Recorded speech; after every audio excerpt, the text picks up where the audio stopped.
Good evening, fight fans. Well, that did not take long. It was our guy, Janibek Alimkhanuly, knocking out Jonathan Butler with 3 knockdowns in the second round. Like a lot of you, I did have Janibek by knockout. I didn't pick a round, but I knew that he would get Stephen Butler out of there.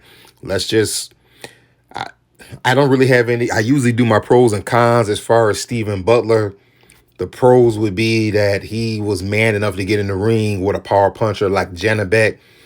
As far as the cons, I really can't give him any cons. I mean, the fight didn't go long enough for me to really criticize him on anything.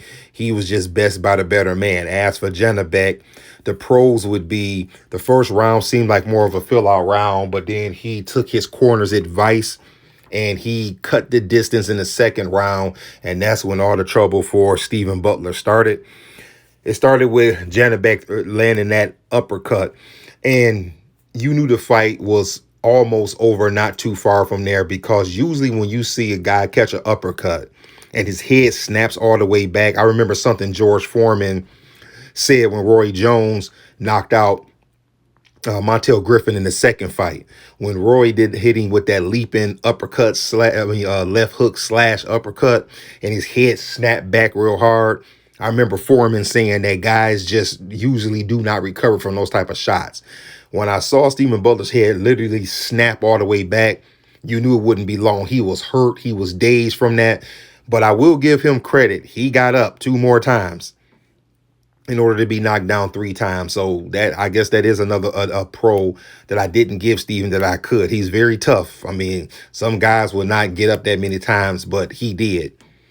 Anyway, after that first knockdown, Janibek definitely found something in that range with the uppercut. He hit him with one again. They called him, I want to say, with a shot on the side of the head to put him down for the second one. And then he came with that crushing left hand for the third knockdown, and the fight was over.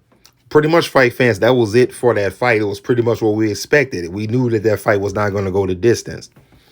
Let's talk about what happens with Janibek from here. Of course, he called out Canelo. We know that everybody from 160 to 175 they're gonna call out Canelo because he's the cash cow. But Janibek said something that I really wanted to hear. He called out Charlo.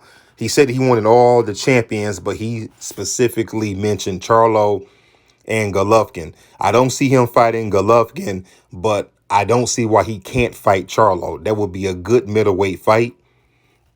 It would be a good fight to determine who's the best middleweight, because as of now, I would still say the best middleweight is between Golovkin, Charlo, and Janibek. Now, he didn't say anything about Golovkin, but I'm thinking about the fact that Golovkin is a little bit past his best days. I would like to see Janibek fight Charlo. That's the fight I'd like to see. Now, will he take that fight? I'm not sure, but he laid it down and called him out. Pretty much, fight fans, that's all I have. It was the fight was over with in just a little under 2 rounds. What did you think about the fight? Like a lot of you, I know that you picked Janibek by knockout. I'm curious if you thought it would happen in the first 3, the first 6, or the first 9 rounds. And what do you want to see Janibek do from here? Do you, like me, want to see him fight Charlo, or is there someone else that you may have in mind?